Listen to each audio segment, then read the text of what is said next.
today we're gonna learn about, there's a couple, I'm gonna show you a couple easy holiday themed kind of plant-based no-bake recipes that you can make that are great for whether it's, you know, last minute Thanksgiving ideas or even, you know, for the holidays. The first one is gonna be a pecan mushroom pate. And again, both of these recipes are definitely no bake. You're gonna need 2 portobello mushrooms. Oh, and the other thing I wanted to mention, sorry. I would write everything down. I'm gonna have to speak as slowly as possible so you can write everything down easily. But if you have any questions, you can put them in the chat and then I'll look at questions at the end and then, you know, and answer everyone's question then. But yeah, so to start, you're gonna need, and this is also gonna be made in a food processor. I'm using a Cuisinart food processor, but honestly, any standard food processor will be fine. Just make sure that it's not one of those little mini chopper ones. And as long as it's a standard food processor size, you'll be totally okay. So we're gonna need 2 portobello mushrooms that have been sliced up. This is a pint of pecans, 3 sliced up scallions. I would say if your scallions are really small and skinny, you can definitely use 4, or if you have really big ones, 2 should be fine as well. If you don't like scallions or for some reason you can't get them, you could also use a half of a red onion, or also shallots are really good. One whole shallot, they usually come in kind of like 2 little sections. If you use the whole thing, that'll be really good. And then last, we're gonna also use cilantro. I love cilantro. If you don't like cilantro, you can leave it out. Some people really don't like it. I love it. So I'm using closer to like a cup, between a half a cup and a cup. But if you're not really sure, a 1/4 cup is okay. And then we're gonna be using 2 tablespoons of tamari, which is also gluten-free. So this recipe can also be gluten-free. If you don't have tamari, you can use soy sauce. That's also just as good. Soy sauce will definitely be a little bit saltier than tamari, so maybe start with a tablespoon. We can blend everything and you can always add a little bit more after if you feel like it needs more of a salty flavor. And then we're also gonna do 1 tablespoon of olive oil. So I'm gonna move this over a little bit so you can see the food processor.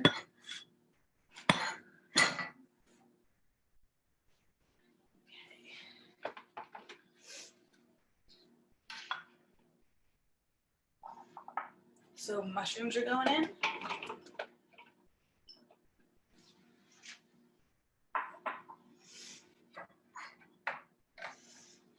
Our pecans.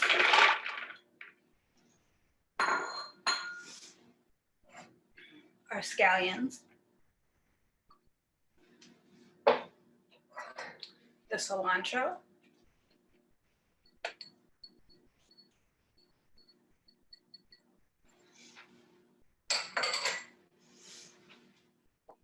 We're gonna do the 2 tablespoons of tamari. I usually just go around in a circle to count, but if you're not sure, you can obviously always measure. So we're gonna go 1 and 2.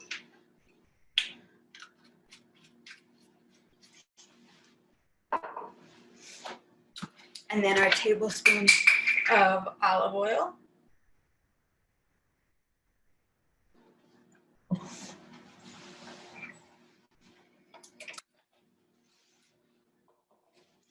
And then we're gonna do salt and pepper to taste. Again, because I put in tamari, I'm gonna go pretty light with the salt, but you can definitely add a couple good cracks of pepper.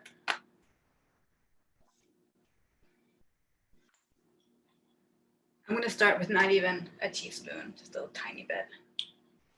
And you can always add more.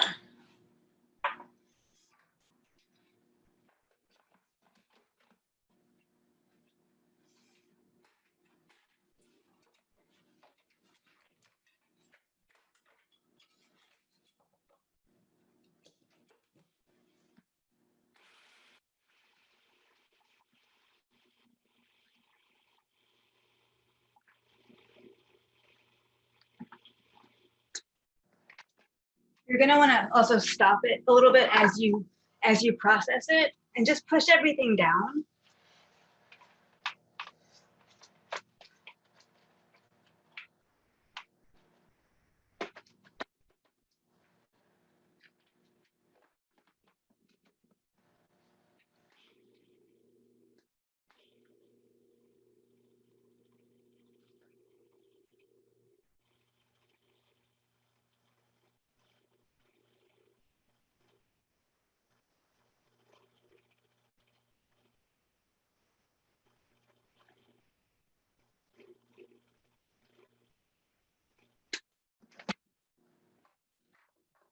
You have to do this a couple times, but it'll definitely come together. You can even see that it's starting to come together right here on the sides.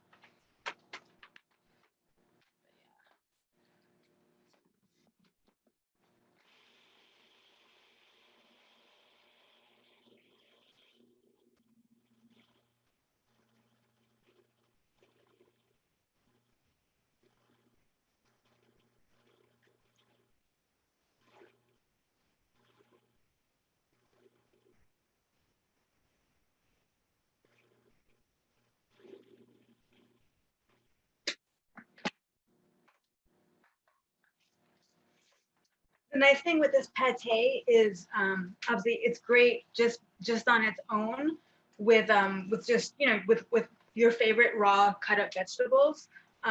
It's also really good as a sandwich spread. I love it actually with like on a really good piece of toast with even some avocado is really good, or even just the pate alone with some just sprouts on top. That's also really good. Um,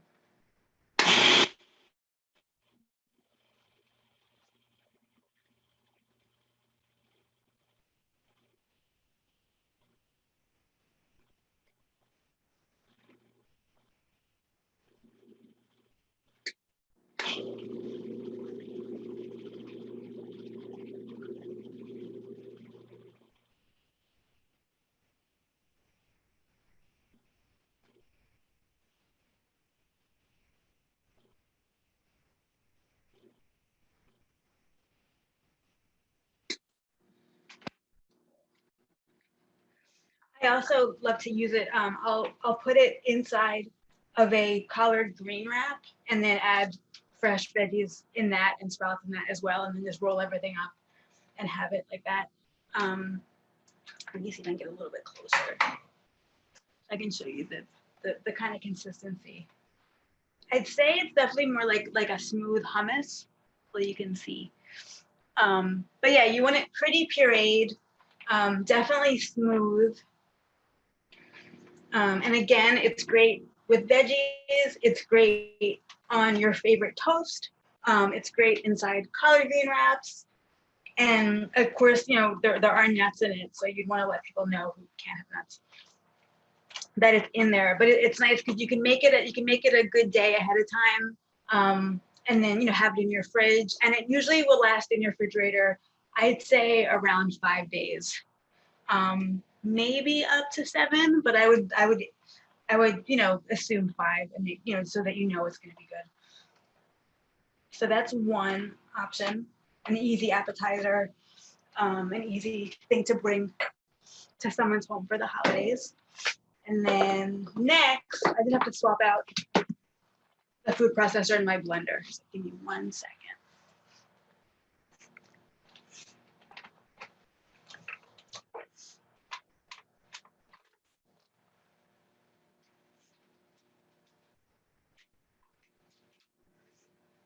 I have a high-speed blender of Vitamix, but for this recipe as well, any standard blender will work totally fine. Let me just do a quick cleanup.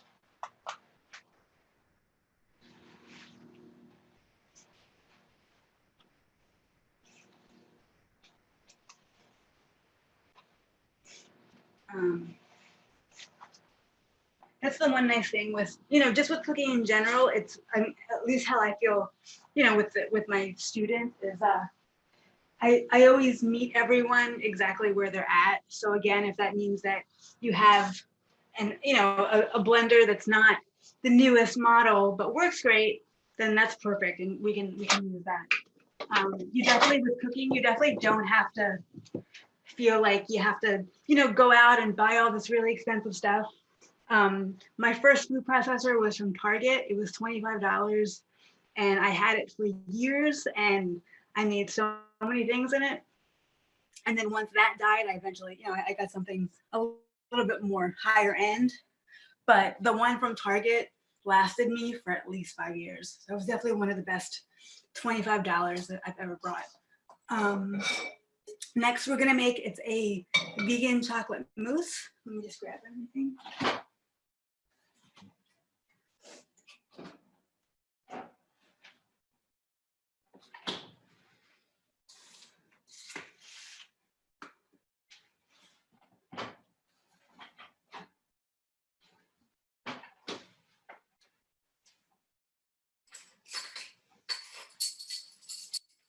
This is also another really good no-bake recipe. You do need the stove for a little bit just to melt the chocolate, but other than that, that's the only heat element to it.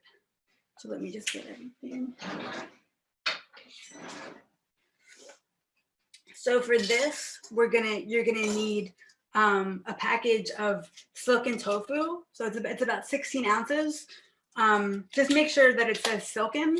So there's this kind that they sell with the other extra firm and firm tofus, or there's also the shelf stable cardboard box ones that are usually in the same section as the soy sauce and the other Asian ingredients.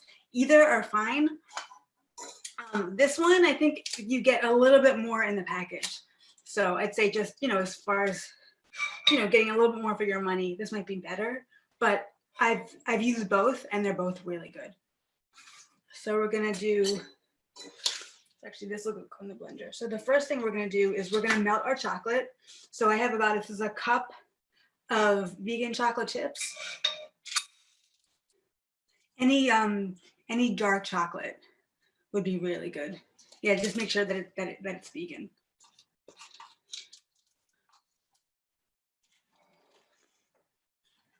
See.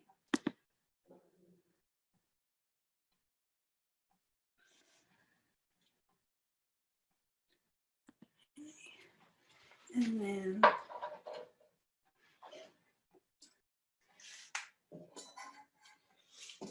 then this is 3/4 of a cup of oat milk. So if you're, I know someone did ask me about nut allergies. So for this, for sure, oat milk is great. Soy milk will be fine. Any kind of non-dairy, just to, you know, just to keep it plant-based. And this is 3/4 of a cup. So 3/4 of a cup of milk and 1 cup of the vegan chocolate chips are going to go into a pan or a pot.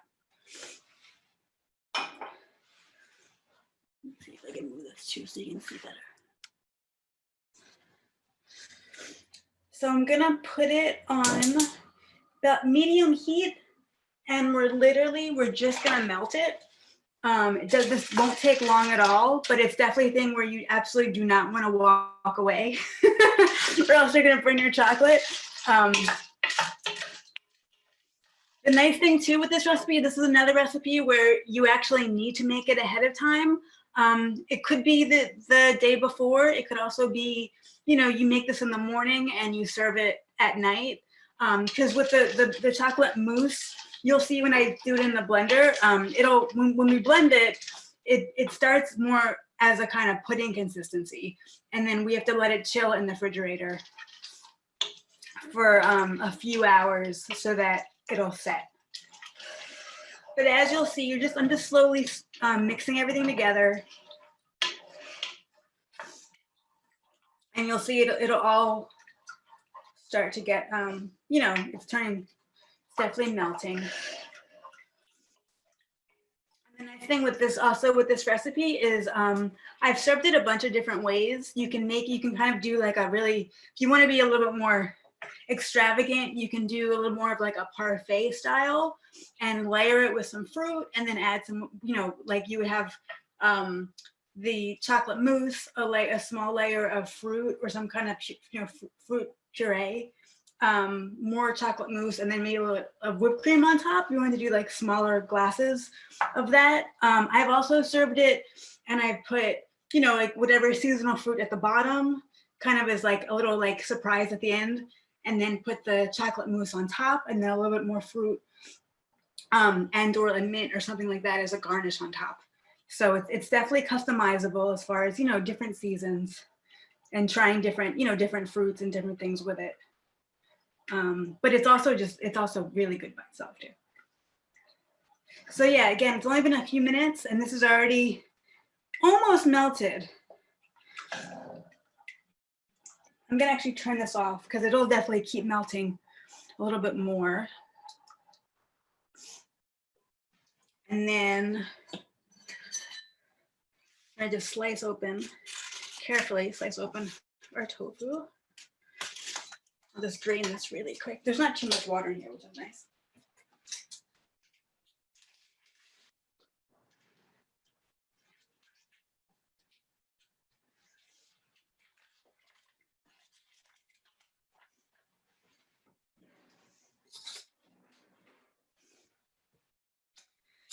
So once your chocolate is melted, there's only a couple more things to do. I'm gonna come over here. So I have my Vitamix. But again, like I mentioned, any blender, as long as it works, will be totally fine. You may need to scrape down the sides a little bit more, but it'll definitely do the job. So we're adding in our silken tofu. So of course, don't worry about it being perfect. You can just put it in because it's all gonna get blended up anyway.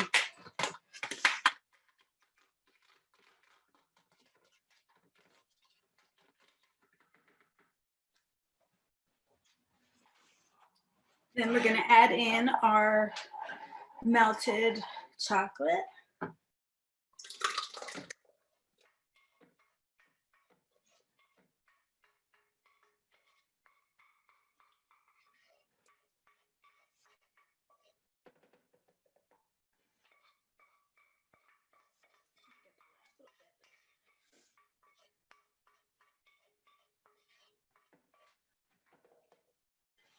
Okay. And then lastly, we're putting in a teaspoon of vanilla extract.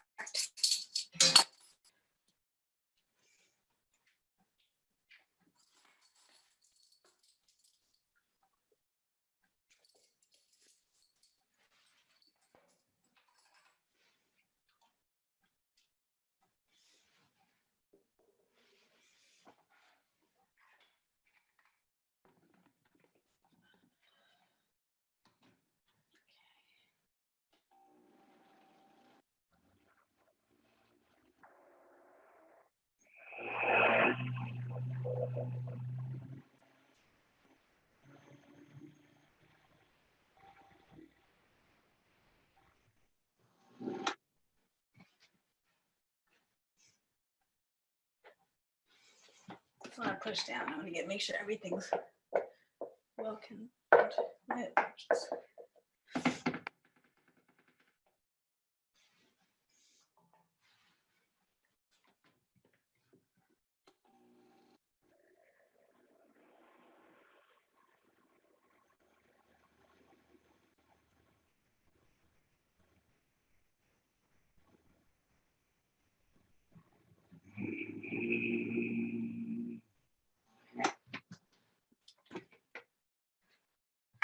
So the last part is what I normally do. It depends obviously on who I'm making this for.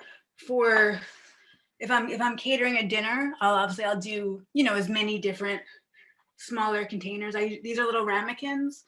But it depends, again, you know, if it's, I usually will separate them into little ramekins for people, or just, you know, smaller containers, and pop it in the fridge, and that's for them. But again, if you're just making it for yourself, obviously it doesn't really matter what size container. I'm gonna just use a couple ramekins, and then I have a bigger bowl, should do it. But each recipe makes about 4 servings. If you want to do smaller, you know, like a shot glass size, if you're doing like kind of, you know, a fancier thing, you know, it would make probably closer to 6 or so servings. Again, it's very easy to double the recipe. I've made this for a huge party for like 20 people or more, and it's very easy. You would just, you know, you would just double or triple, etc. You know, how many people you need. But yeah, we're gonna just pour this into the containers.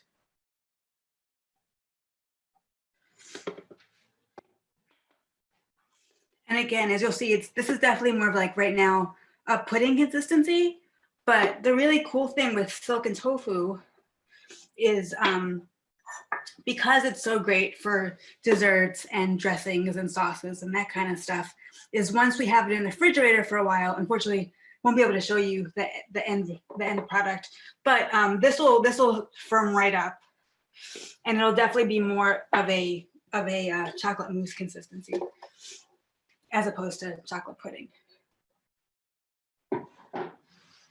So let me just put these in here.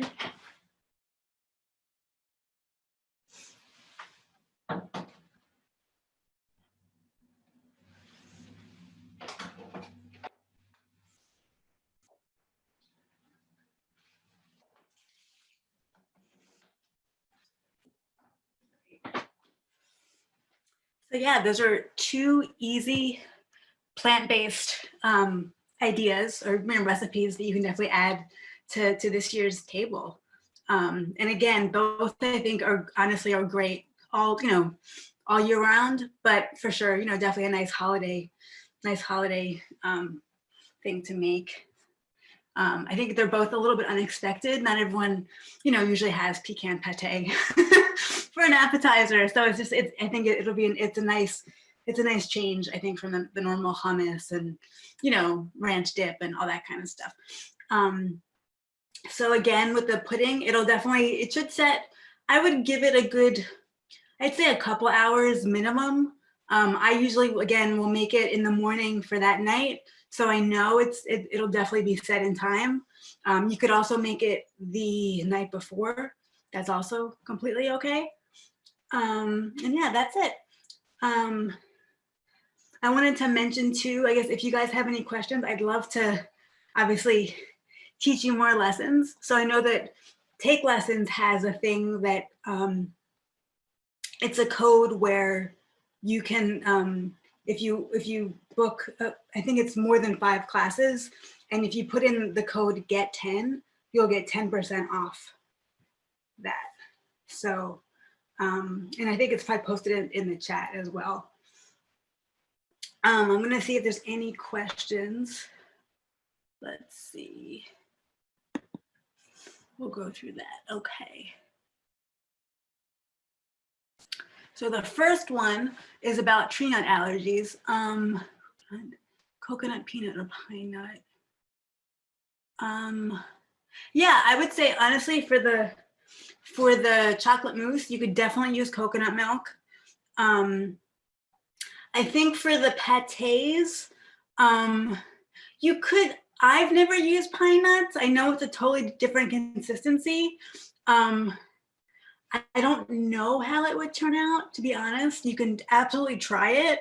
I don't think there's any harm in trying it. I'm just trying to think what I would suggest, which I know this will also change the consistency for the pâté. Instead of using nuts, I would actually use lentils. Like I would do lentils and mushrooms, which is, I would actually say that because they're smaller and they're, I would probably use maybe like a tiny bit more than a pint. Again, you can always add more, you know, obviously cooked lentils, but I think that would be really, really good. I'd say that's probably the best that would be, I think, because I think just pine nuts would be, I think of pine nuts, I've made vegan cheeses, like a Parmesan cheese out of pine nuts, or, you know, I think of it more as that way. And I feel like it might not ruin the recipe, but I just think it would really change what the texture and everything is. The difference between regular chocolate chips and vegan chocolate chips are that regular chocolate chips usually are made with milk chocolate, which would make them not vegan, not plant-based. Most, obviously, I usually go right for the dark chocolate chips, and I always read, obviously, to make sure that there's no milk in them. But there's also other brands. I can't think of the name, but I know the wrapper is like a blue color, and it's always in the same section. It's usually obviously in the baking section with the other stuff. And if in your supermarket, if there's a section that has more like the agave and the more like organic baking stuff, it's usually in that area with like the Bob's Red Mill flowers and all that kind of stuff. But yeah, I would say again, as long as there's no milk chocolate in it or milk, then it's vegan. Let's see. Oh, another good question. With the mousse, thank you. Actually, so I haven't used it to fill a cake yet or jelly roll style, like you had mentioned, but I've used it in a pie. I've made just or I would say like a tart. I wish I had a picture to show you, but I don't. So I made just a regular, simple vegan crust, and it was more like a tart style, like one of the pans where the bottom can comes out from underneath, so you can serve it really easily. And yeah, and I literally just put it in there and put berries on top, and it set, and it was really, really good. So I'd say I've done it as a pie, but I haven't done it again as filling yet. I think it would be interesting though. I'm curious if you try that, please tell me how it goes. I think that's it for the questions. Again, you can definitely think my profile, I'll read it to you. It's in the chat, but it's just obviously takelessons.com/profile. And then my ending is Emily-A19. So yeah, I'd love to teach you guys more. What I normally do is for my students, when when this is a normal cooking class, I always email them exactly what we've made, so they always can have like a hopefully ongoing recipe book of just new recipes that they've tried and that they can share with their friends and family. So that's about it. So thanks again. I hope you guys have a great holiday, and please let me know how everything goes, even if you just want to message me later and tell me, or even if it's, like next week and say, oh, I tried the pudding or the mousse, it was awesome. But yeah, please let me know. So thanks again, and hopefully I'll talk to you soon. Okay, bye.